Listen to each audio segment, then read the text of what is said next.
Pacers pre-lottery mailbag part 2. Today, tackling more questions about rookies and their potential role for the Pacers. Are the Pacers, and should they have confidence that they'll be contenders next year? More about their money situation, their draft picks, and more coming on today's Locked On Pacers podcast.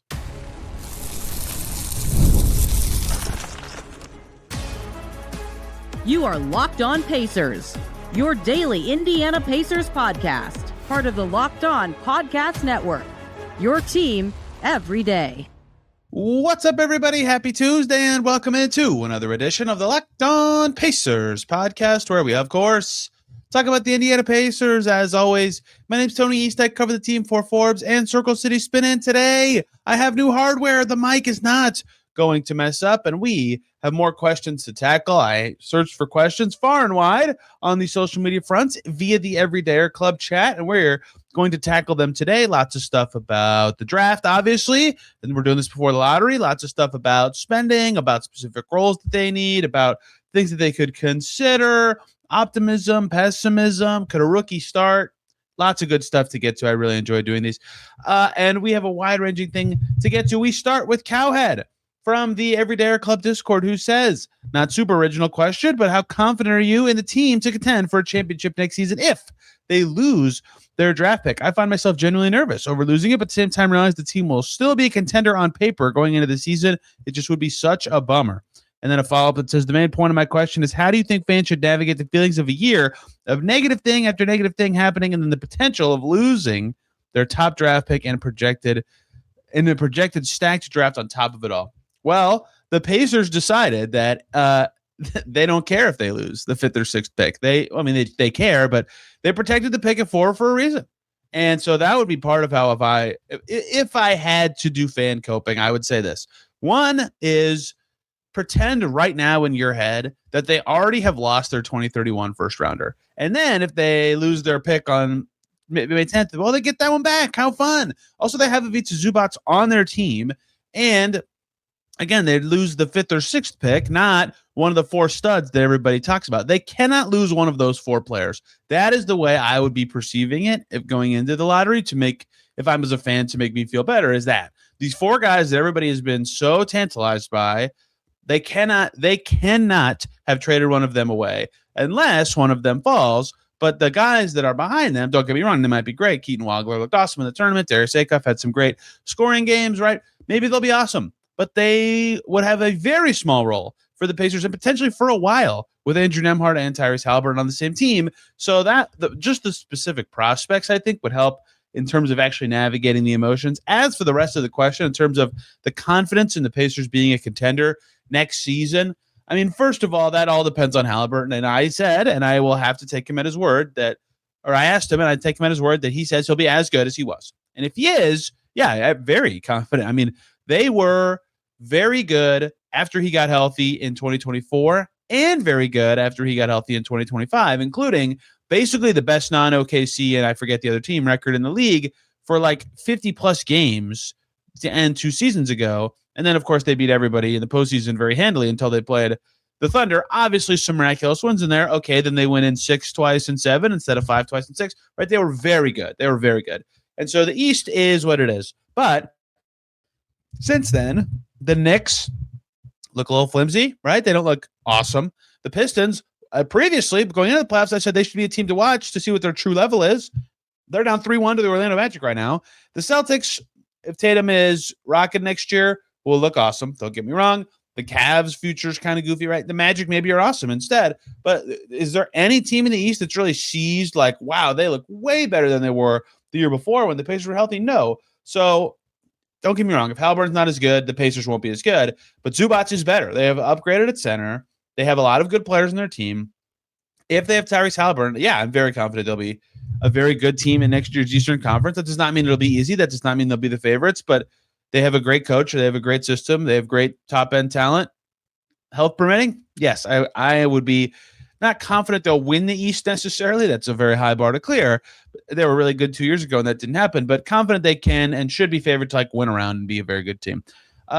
Michael B8 from Blue Sky says, if the Pacers don't end up with their pick, I think they will still need to score a shot creator off the bench. I agree. That was one of the topics we talked about yesterday. and Michael asked this before I did that, but I did the questions in a different order.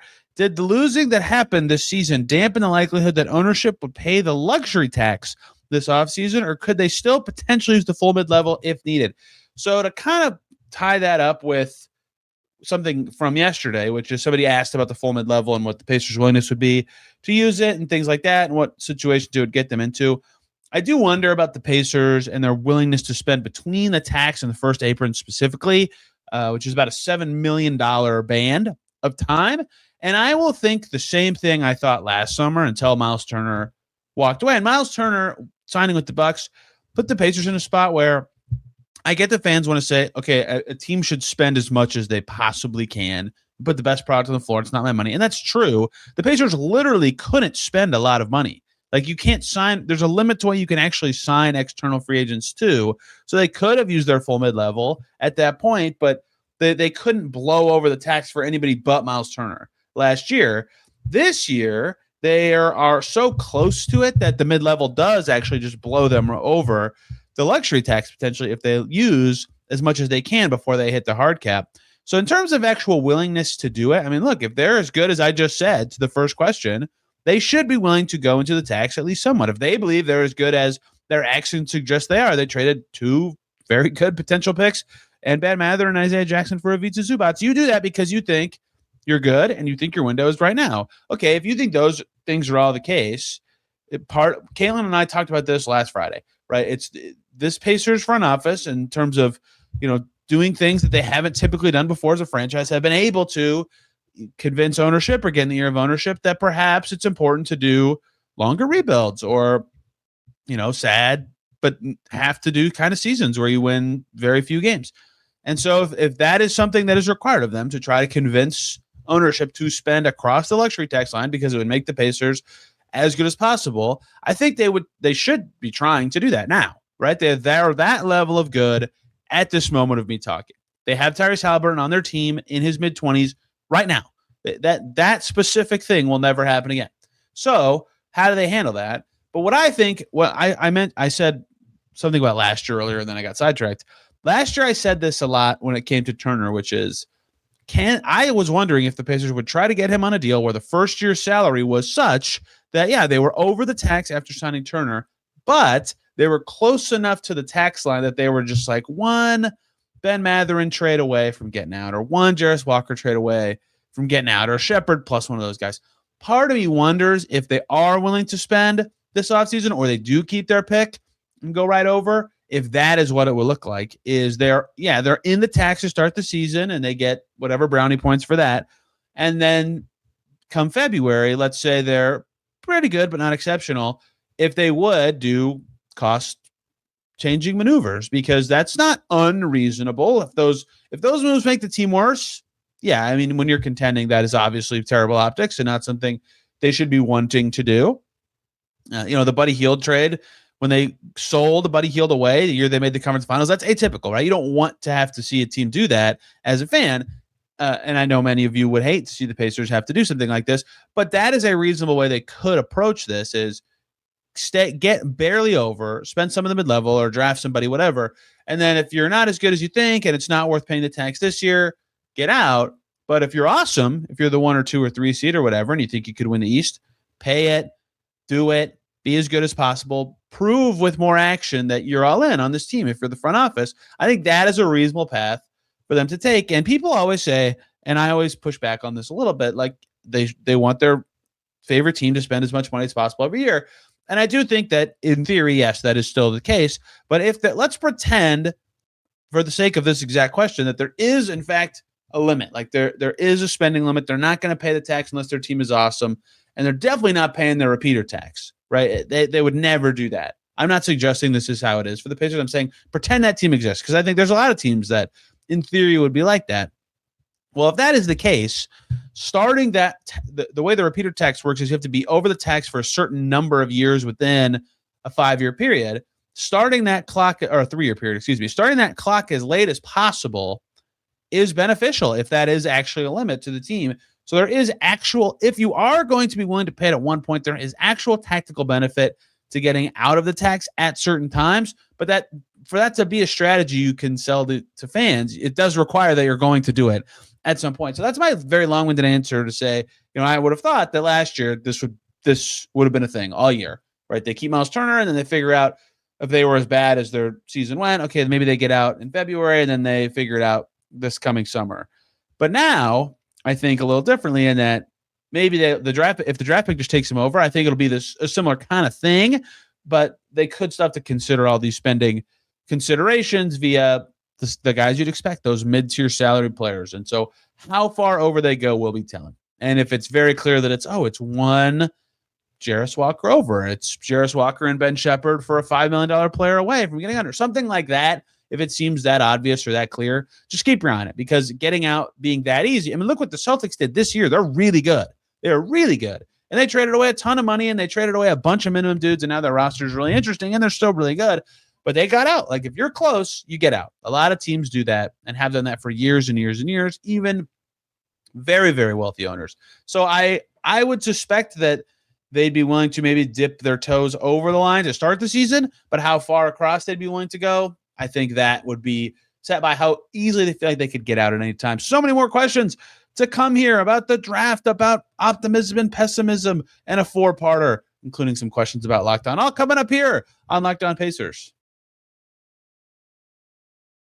But first, everybody, let me talk to you about 5 Hour Energy. If you've got a sweet tooth like I do, you know how tough it is to find that perfect treat that doesn't have all the sugar. That is why Fruity Rainbow 5 Hour Energy shots exist. They bring that nostalgic flavor back in a whole new way.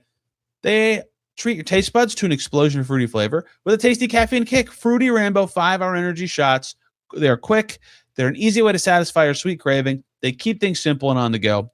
Many people love that flavoring. I love the cherry flavor as well. It's a zero sugar tweet that's sweet tooth approved. One day I'm going to say that perfectly. It's convenient. It's in a small little portable shot that you can take wherever. I had one earlier today. It's become the go-to for many. And they need something sweet without going overboard. So get candy-flavored chaos with Fruity Rainbow 5 Hour Energy shots, available online at 5hourenergy.com with the number 5 or on Amazon. And we are back here on Locked On Pacers. Thanks for making this your first listen today and every single day. Locked On Magic has to be your second listen. I can't believe it. I thought the Orlando Magic would be boring and no fun to watch. I wanted the Hornets to beat them in the planned game, and the Magic are up 3-1. And currently in that side of the bracket, featuring the Magic, the Pistons, the Cavs, and the Raptors, they're the only 3-win team and have like a reasonable path to the conference finals. What is happening? Philip Rossman-Reich was at all these games. He'll tell you more on Locked On Magic. I cannot believe it. And also, check out the Everydayer Club, something new here at Locked On. Ad-free episodes, members-only Discord access. You can join at lockedonpodcast.com/everydayer. Many of the questions today are from there, bopping around, chatting occasionally about the Pacers and draft picks and things of that nature. I'll drop my notes about the 2 guys coming this week. In there this week, we're going to do Darren Peterson for either Thursday or Friday, and Caleb Wilson for one of the other days this week. I have a lot kind of up in the air with fever stuff going on, and I have friends in town this week, so we'll see what specific days those come out. But those 2 players, scouting reports coming this week. Patrick Riley with 3 questions. Much appreciated. All on Blue Sky saying, first, everyone considers the top 4 order locked. I don't know that I consider the order locks, but we'll get through the question. But the Pacers end up with pick 4. What are your thoughts on the Pacers considering Flemings, Wagler, or Acuff over Wilson, since Caleb has a low 3-point attempt rate and percentage and dicey handle, and the young PG could help the rotation more if Tyrese is only playing 60 games and TJ is 34. So this is an interesting kind of thought exercise to me in general. I think that I'm assuming from this question that he means the top 4 players are locked, maybe not in specific order. I have wondered if there's a route for the Pacers maybe to do kind of the opposite of what this question asks, of like, is there anyone 5, 6, or 7 who, and particularly it'd probably be 5, who loves a point guard and they want to really get him, and they're worried about somebody jumping over. This would probably be like the 6th team, for example. And so the Pacers can move back just a little and still get one of the top 4 guys and pick up some assets along the way. It's not an easy thing to do, right? Think about the Jarris Walker pick. The Pacers are at 7. The Wizards are at 8. And the Wizards move up 1 spot to get Koulibaly. The Pacers go back to 8 and get the guy they presumably were going to pick anyway, and get 2 second-rounders. Now think about that specifically. Why would the Wizards move up 1 spot, right? They know or they presume at least the Pacers are going to pick Jarris Walker, probably because the Pacers had another trade lined up with a different team who was going to trade ahead of the Wizards to get Koulibaly, right? So those are the kind of dynamics that are at play when you think about moving back and around to see if there's other prospects available. And so I wondered if there's a way, if the Pacers probably specifically or 4 would be the only way this is the case. Because if you're in the top 3, those guys seem like they're not a tier above, but considered the best 3. And no one's jumping up that high to pick one of those guards that you mentioned, even though they are kind of considered the next guys.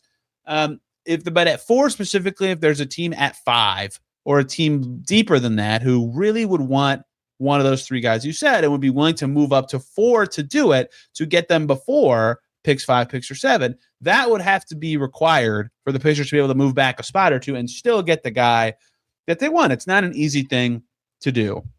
What do I think specifically about them going back to get one of the PGs? I don't think that makes a ton of sense to me personally. I mean, don't get me wrong, I haven't watched any of the guys, so my opinion of that. Besides, I watched Wagler play once. I watched the national championship game and the round before that, maybe 2 rounds. I watched the Elite Eight on, so whatever that is. So I've seen Duke once, whatever. Wagler looks good, but he doesn't look as good as these players. Even without the 3-point attempt stuff for Wilson, I'd rather bet on the athletic wing anyway. Acuff is really good at scoring. He's also a tiny guard. And if you can't defend as a tiny guard, there's clearly a limit to what you can be in the way the NBA is currently going. I have honestly, I've never watched Flemings. I have no idea how good he is. But I would not think those players would add as much to the Pacers, and they'd be more helpful when they're not in championship contention, which will happen at some point. But I would not think that is something that they would consider doing unless the asset haul they're getting to move back is exceptional. And then if they can recoup a lot of what they give up for Zubats, and instead they basically just traded their 2029 first for Zubats, then maybe it would feel a little different. But to me, it would depend on those 2 things. What is the assets they're getting, and can they still get the guy that they want? Because the point guards would not play very much, albeit even knowing that, Haliburton's coming off the Achilles. And McConnell's 34. Same user says, Obi Toppin, Johnny Furphy, Andrew Nemhard, Jay Huff, Tyrese Haliburton, all the players, whatever, are all eligible for various length and type of extensions. Obviously, Tyrese is not signing an extension this summer. That's correct. I should have clarified that when I did that he should not do that because he could be eligible for a Supermax deal if he makes All-NBA this year. But who of our extension eligible players do you see getting / think should get extensions this summer, and what should be the priority? So to me, when I went through this a few weeks, not even a few weeks ago, like last week for the offseason preview, I mentioned 2 things when it comes to extensions that I think front offices think about, or that I think I'd be thinking about as them. One is, does this up the trade value of the player being traded, their contract being longer, or their deal in general being what it is? Because there are some cases where that's the case. Malcolm Brogdon getting extended by the Pacers a few years ago up to trade value. They had 4 years of him at a reasonable price instead of just 2. That's just an example of that kind of thing. Or if it extends your window and it makes sense for the player because their price is kind of locked in. And that's what drives me to start with Pascal Siakam, which is a 1-year extension for Pascal Siakam for 2028-29, where the Pacers can just say, here is your maximum salary that year. We are giving it to you, and now your contract length lines up with Tyrese Haliburton's current deal. Now, obviously, I just mentioned Haliburton could extend at some point, but that seems very natural to me because Siakam is getting the most money he can, right? So that is one that I think at least I'm poking around at as the Pacers. I'm asking Zubats what he would want. I don't know if the Pacers would do it after he's only played 5 games. I'm asking Andrew Nemhard if he would take something, but I don't. Again, a lot of these guys, the problem with it is it's so early. None of them are going to be heading into an expiring contract situation in this year. And so that's where it gets a little dicey. But Siakam, to me, seems like by far the most logical, or the one that I think at least makes the most sense. And the rookie extension guys are just in kind of this weird in-between price point range where that's Jarris Walker and Ben Shepherd, where it doesn't make a lot of sense to commit to them now, because what they are right now is probably not worth jumping in on early. But if they're not going to get so much better that you're worried about it. But in their case, they're probably, they would probably like to get to free agency. And why are they taking a small deal now? And they could have a good season. Obi Toppin's 2 years away. TJ McConnell's definitely not getting an extension. Furphy got hurt, right? There's just not anybody besides Siakam that jumps out as this is a person that makes good sense on an extension. The other thing with the rookies, or the rookie extension candidates, by the way, is if they get extended, they become poison pilled and they're really hard to trade, and the Pacers might be expensive, so they don't want to do that. So I would say Toppin is a maybe. I would say he's a good player. He fits their timeline. it's not a very high priced extension.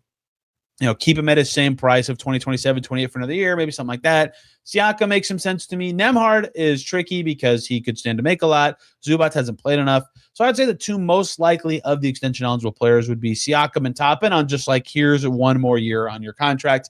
Let's deal with this in the future now. But at least their timing of all these deals make the most sense. And last one from this user is, if the Pacers keep their pick, they'll be $11 million over the tax.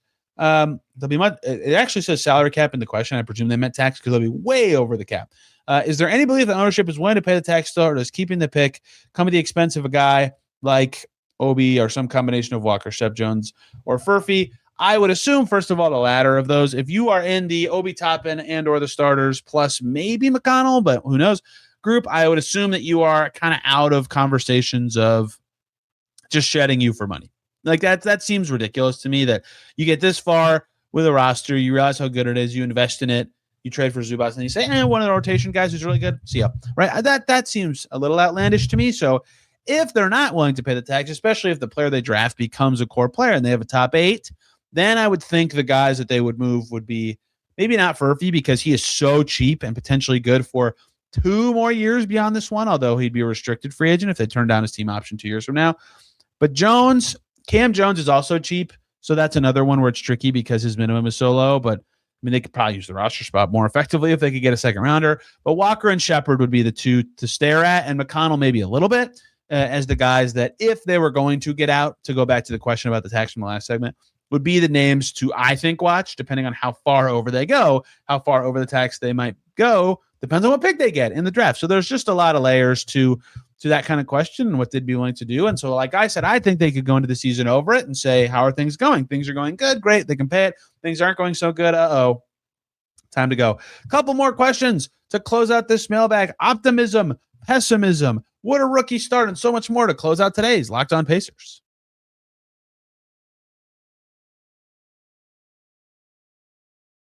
And we are back here on Locked On Pacers. Thanks for making us your first listen today and every single day. Make Locked On Nuggets your second listen. They won. They actually did it. All it took was no Anthony Edwards and no Dante DiVincenzo, and Ayo Dosunmu not looking amazing for them to be up by 9 in the fourth quarter.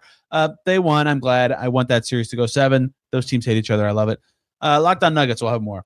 Scott W5150 on Blue Sky says, what is one on-court takeaway that makes you most optimistic for the Pacers next season, and one thing that makes you pessimistic? Pessimistic, honestly, I wonder how much still, and I thought about this a lot last season, and obviously last season's context was a lot different. I get it. What level their defense can be at. Zubac hasn't played enough to know what his ad is going to be. And in the Tyrese Haliburton era, even when they've been good through NBA Cup runs and through playoff runs and through a finals run, they have had good defense for one of those things, but a lot of that was just guided by like brilliant offense. If their defense is 15th to 20th next year, and they're not as good on offense with Haliburton at whatever version of himself he is, if he is what he says he can be, this is not a concern. But they need to, if they're going to be the 7th to 10th best offense next year, and they can get higher than that, certainly. I'm just for the sake of this conversation, just hear me out. If they're the 7th to 10th best offense, back end of the top 10, that's still good. But they need to be, you need to be an above league average defense, if that's the case, to be like a very good team. And they've had stretches of that, but that's not like been their MO the last couple of years. And this season, they were putrid on defense, albeit with guys coming in and out all the time. I understand the context of why. So I think I still am kind of on what their defensive potential is for next season. But optimistically, I mean, outside of McConnell, all of their players looked as good or better than they have in past seasons when they were able to all play and when they were healthy for more than like 5 games in a row. And so I think that if Haliburton is back at the level that he says he can be at, this team should be very good, like immediately at getting back to, or not immediately, but pretty quickly at getting back to close to their identity. And they have a better center than the one they had on their finals team in Ivica Zubac, who might have some growing pains, but I think they have a higher ceiling now than they ever did before, because some of these players look like they're fantastic. Siakam is a top 20 to 25 player. Nesmith and Nembhard got better at certain things. This year, Toppin was great to close the season. Even McConnell was good in March, despite some of his signs of aging. So they just seem like they should be potentially even better than they were. They just never did all those things, or very rarely did at the same time, which is still a concern and a problem for the team. But I think generally optimism-wise is that their players still appear to be close to the same level, even in a season that was so weird and didn't have their star player. Two more, both from the Everyday Club chat. I think they're both from Master Mike. They are. One is it possible for a rookie to start over Nesmith or Nembhard?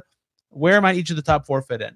So I almost attempted saying no and moving on to the next one. I don't think it's possible for any of the rookies to start. My Pacers-related answer would be that I always talk about this. What do you need between Haliburton and Siakam? What is the best possible players? And the answer is good defenders who can shoot. And guess what? Nesmith is a great defender who can shoot, and if he was 2 inches taller, would be the perfect player. And Andrew Nembhard is a pretty good and developing shooter in his eyes and mine now, who is a great defender. And so that is, to me, as good as it kind of gets, and you get secondary ball handling from Nembhard and occasionally from Nesmith. They fit perfect. They're exactly what you want. And so, no, I don't think a rookie is going to dislodge a perfect fitting player, even if it's possible that, and likely is a stretch, but likely is a reasonable thing to say, that all 4 of them have a higher ceiling than either of those guys. Sure, I can live with that. When that happens, they should start. But my other take that I always have is, and this guy has been pushed a little bit the last couple of years, but my general take is, unless you're Victor Wembanyama or kind of Cooper Flagg, although the Mavs were very good, or Con Knipple, or Edgecombe was fine. Rookies are generally bad. Like even really good players were bad rookies or not as impactful. Wemby was not an all-star level player as a rookie. I mean, he was still pretty good, but even he was, with the level he was. Generally, rookies don't contribute to winning. So throwing them in as a starter for a team trying to win a title would not be something that I would be doing if I were the Pacers, and I don't think something they would be doing. Where do they fit in, though? I think they all have a very clear role with the second unit, whether that's Boozer kind of being this hybrid 4-5, where they have a ton of backup 5 options between him and Toppin and Furphy and Huff or whoever, and Dabonsa and Peterson and Wilson would all kind of slot in between who are they knocking out of the rotation between Walker or Shepherd, or how do they want to handle that, right? But I think there is a role where all of them would clearly be in the rotation next season, just in kind of different ways of who would be knocked out of the mix or how the Pacers would handle that. But I don't think any of them would start on day one. And then a couple more, I believe all these are from Master Mike in a list of 4. One is, these are less Pacers related. One, usually watch the League Pass games with the home announcers, even when the Pacers play on the road. That said, do you have a favorite announcer or team on League Pass? So when I watch non-Pacers games, because I now watch the home broadcast every time the Pacers are playing, that when I don't watch the Pacers, some of my favorites, I've become fond of. I didn't used to like Eric Collins and the kind of screaming, but now I kind of love it, especially when the Hornets are good. It's just different and unique and exciting. But my favorite crew forever has been David Steele and Jeff Turner with the Magic. They are awesome. They work in the weird gimmicks with the is this real kind of stuff. They've had a kind of fun team for the way that they commentate. They are probably my favorite crew. The Wolves have a good crew. Yeah, there are a lot of good ones, but those are some of my favorites. 2 from this person. Would you be confident the current team without Tyrese Haliburton will make the playoffs next season? With normal injuries, of course. Nembhard improved a lot during the season. There's a starting center now, some growth around the team. But on the other hand, they were really bad this year. That's a great question. I thought they'd win 40 games last year, and they won 19. And then they added Zubats in the middle of the season. So with Zubats in, but Mathurin and Jackson out, make me still think they'd be about a 40-win team. By the way, 40 is not a play-in team in the East right now. So that would not have been a playoff team anyway. I mean, they'd be a that team with normal health. Yeah, they could be a back-end playoff team to me. And I thought they could have been last year. And yes, I kind of mentioned this in the optimism stuff. Like every player at times showed the player that everybody thought they could be this season. For Nembhard, it was basically after the calendar flipped to 2026. For Jarris Walker, it was, kind of Christmas and onward. Siakam was the whole season. Nesmith was the end of the year after he finally got to play a bunch of games in a row. McConnell was the end of the year. Toppin was the end of the year because he finally was like healthy and on the floor, where they were actually the player that everybody thought they could be, but it was very rarely at the same time outside of those last 3 guys. And when those last 3 guys were doing it, Nembhard wasn't playing and Siakam was barely playing and things like that. So yes, I think had the team gone pedal to the metal the full season this year, they would have been 30 to 35 wins, maybe even with their, maybe not that high, high 20s in wins this year, even with their injuries. So if they were normal health, could they win 12 more games, especially if Zubats on the team the season? Yeah, that's reasonable. They could get to 500, but is that going to make the postseason when the 10 seed is 43 wins, wherever the Heat won? It's close. I feel less confident in that than I did before the season. 3, Do you have a Locked On host you especially love doing shows with? Wes Goldberg, obviously, but he seems to fit with almost anybody. Yeah, Wes and I did NBA Game Night together for half this season before he kind of changed his schedule around. We did really well together. Right now I do it with Ryan Blackburn. We also do pretty well together. There's a lot. I mean, John Krause and I've loved doing shows with him for forever. He's been one of the OGs with me doing this for like almost 10 years now. Sean Woodley of Locked On Raptors and I similarly. Camille of Locked On Bucks. We always can bounce off each other really well. Honestly, I think I could talk to anybody about this kind of stuff. But anybody at the company, I mean, like we could get along really well. Danny and I get along really well. Brad Rowland, a lot of the ones you hear all the time, honestly, truly, I think do really well. But yeah, Wes is a good answer. Wes is very versatile. He follows the league really well. There's a lot. Rylan and I did really well during the finals to kind of ebb and flow through the series, along the way. The Kamenetskis of the Lakers show are really good. There's a lot of very talented people, but especially love doing shows with the ones I'm best friends with in real life would be the answer to that. And 4, if the Pacers do not have a draft pick this year, is the bench enough? There are a lot of good players, but they seem to rely a lot on the system buckets and TJ being awesome.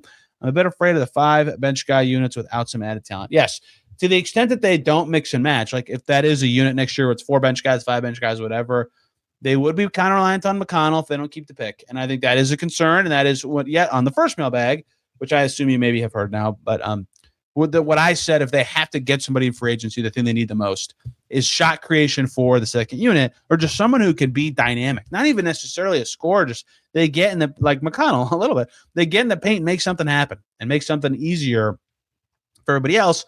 Mathurin could do that. He would draw a foul. He would score.